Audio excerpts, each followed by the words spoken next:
Chris Coleman has not spoken to the owner of Sunderland, and neither, it seems, has the Football League. Failure is fine, it's success they want to investigate. The EFL have concluded their probe into the relationship between Wolverhampton Wanderers, its owners Fosun International and the agent Jorge Mendes, with the conclusion there is no case to answer. It is hard to see how they could have done otherwise, without having a title race that ended in a courtroom sometime in 2020, so this was hardly unexpected. It turns out Mendes is not a relevant person at Wolves despite Fosun having a share in his agency Gestifute, which in turn represents their coach Nuno Espirito Santo and several of the best players. Wolves may have to jump further hoops on arrival in the Premier League, certainly when some of their more scared and useless rivals realize they are unlikely to be relegation fodder, but, for now, the crisis is over.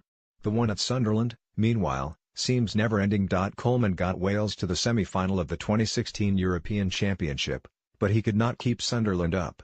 He was appointed on November 17 last year and says he has yet to have a conversation with the owner, Alice Short, who is tired of investing and now appears to be in denial that the club exists. Even the Premier League's parachute payments do not insure against such shameful neglect, and Sunderland are the first since Wolves in 2013 to fall straight through the top two divisions. The Football League didn't ask questions then, either. It is only when a club is successful that they get called before the beak. By the time next season starts, with a fixture list giving Sunderland a highly likely inaugural meeting with Fleetwood Town, and maybe Rochdale too, plus a first game against Accrington Stanley since 1894, the top tier of the much-acclaimed Stadium of Light will be closed. It is not just Short who has lost interest. Sunderland's average attendance may still be the fourth highest in the Championship this season, but it is 27,598. Some 13,689 down on their Premier League gates last year. The fans aren't coming, and who can blame them? In the whole of 2017, Sunderland led at home for 20 minutes. So far, in 2018, it is 187 minutes. An improvement. Yet two of the games in which they led were drawn, and one ended in defeat. Only against Hull, on January 20, when Joe Lasoro scored and Sunderland held on for 70 minutes to win 1-0. Will the fans have been allowed sustained gratification? The average wage in League One is around £2,000 a week, but next season Sunderland will have Jack Rodwell on £44,000 and others not far behind. Sunderland's executives never envisaged League One. Many players had their wages cut by 40% on falling out of the Premier League, but, beyond that, no provision is made. So they stay on Championship money in the league below. Sunderland's wage bill this season is £35 million.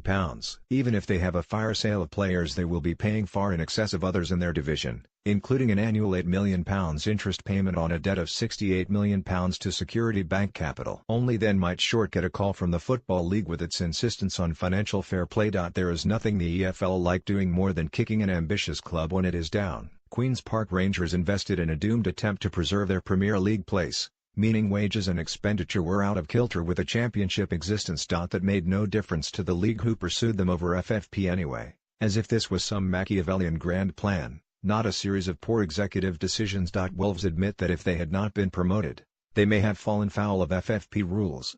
So let's say their ambitions had gone the way of Birmingham. They would already be suffering under the weight of expensive failure, and then the league swoop in with talk of fines in tens of millions. Ambition, that's the crime. Don't try. Don't invest, go up to come straight back down.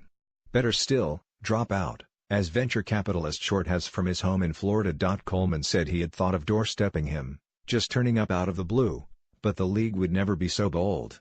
What can they do? There are no rules to govern running a club badly. Short was in graver danger of getting his collar felt when he invested £200 million. Not including loans, Sunderland have bought 80 players in Short's time, but sold just 6 for a profit.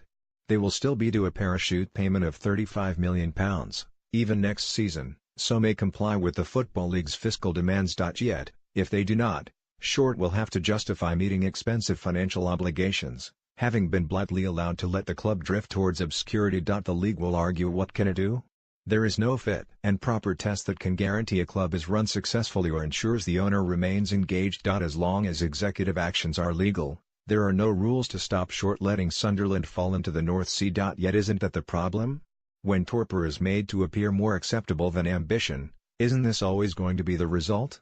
How's that for an utter shambles?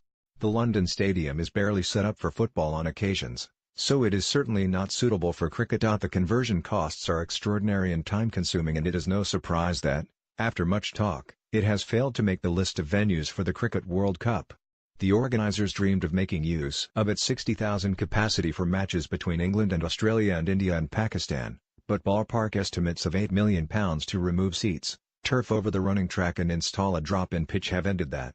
One by one, the bold plans are going by the wayside.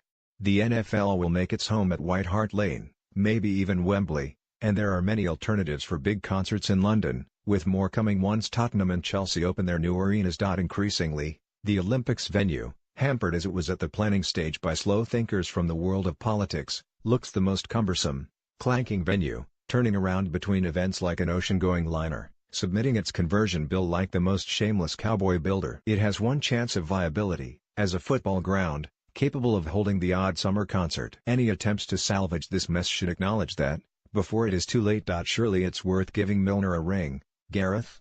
If Zlatan Ibrahimovic had any chance of returning to the international stage with Sweden, it probably ended on Jimmy Kimmel Live. Hinting at a comeback for his country, he boasted, "A World Cup without me wouldn't be a World Cup." This was strange because Sweden did not qualify for the last two tournaments, which seemed to take place anyway, despite his absence.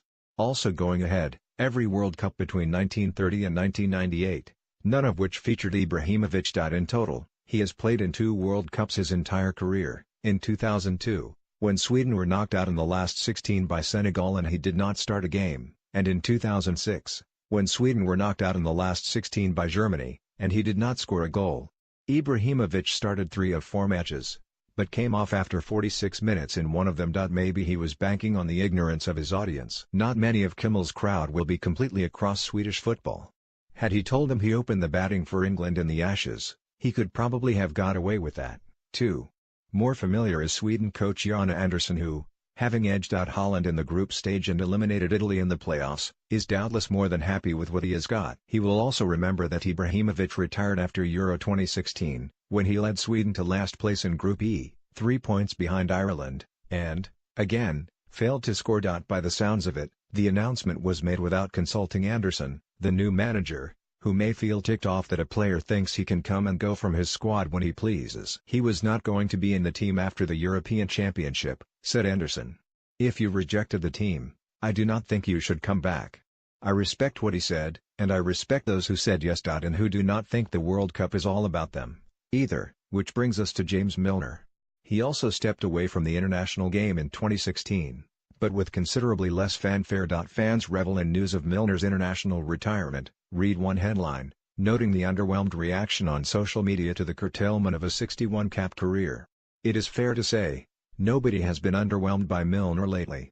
Alongside Jordan Henderson, he has been the formidable core of the midfield powering Liverpool towards the Champions League final. Lacking the Andrea Pirlo figure that could transform England's game with a range of passing, it has been wondered whether 2 hard-grafting scufflers could do a different, but effective, job instead. Milner's 9 assists in the Champions League this season, 7 more than Newcastle's Jonjo Shelvey in all competitions, has also been noted. Gareth Southgate may feel the same as Andersson, that Milner stepped down from international duty and he owes loyalty to those who did not.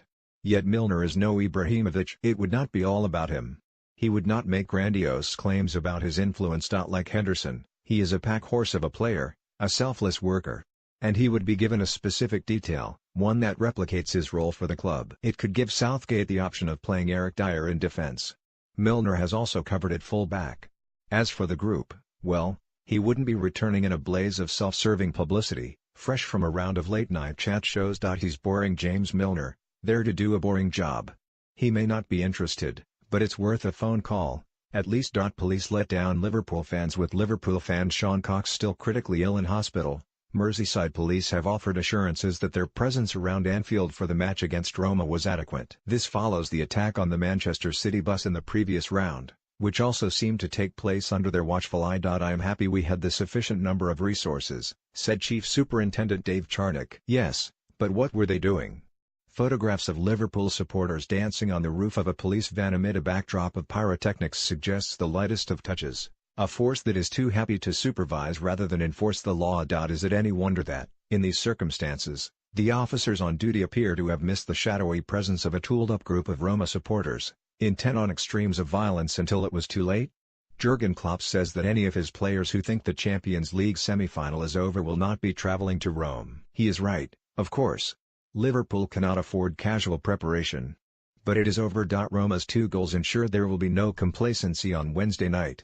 But the Italians will not be facing the Liverpool they played in the last 16 minutes at Anfield. They will be playing the one they couldn't handle for 74 minutes, the one with Mohamed Salah. If he turns up, and Liverpool perform to their potential again, Roma are done. Salah is still so far off Ronaldo. Cristiano Ronaldo is still the man. He may not have scored as many as Mohamed Salah this season, but, alone among Europe's 40-somethings, he is averaging more than a goal per game. Salah has 47 goals in 51 appearances for club and country, Ronaldo 46 in 44. It is the 9th time in his career he has scored 40 goals or more for his club, meaning, to match him, Salah would need to hit this level every season through to 2025-26, when he will be approaching his 34th birthday. That's if Ronaldo doesn't score 40 again after this, and who would put it past him?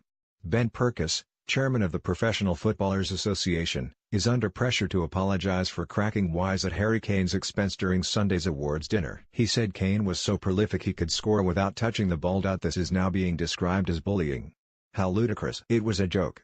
These days, bullying is what happens if you make one. Steve Kaplan, co-owner of Swansea, who are still not out of the relegation woods, has told the Financial Times he has big plans for the club.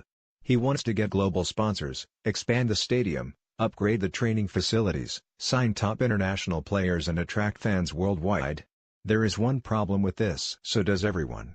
Credit to the FA for backing Oliver. It was a very good decision to give the FA Cup final to referee Michael Oliver. Not only is he one of our best officials, it was a show of solidarity after the disgraceful lack of support from UEFA following his handling of the Champions League quarter-final second leg between Real Madrid and Juventus. For UEFA chief Alexander Seferin to describe Gianluigi Buffon's rant at Oliver as understandable must make officials want to give up. The call to referee the cup final is what must make them want to carry on.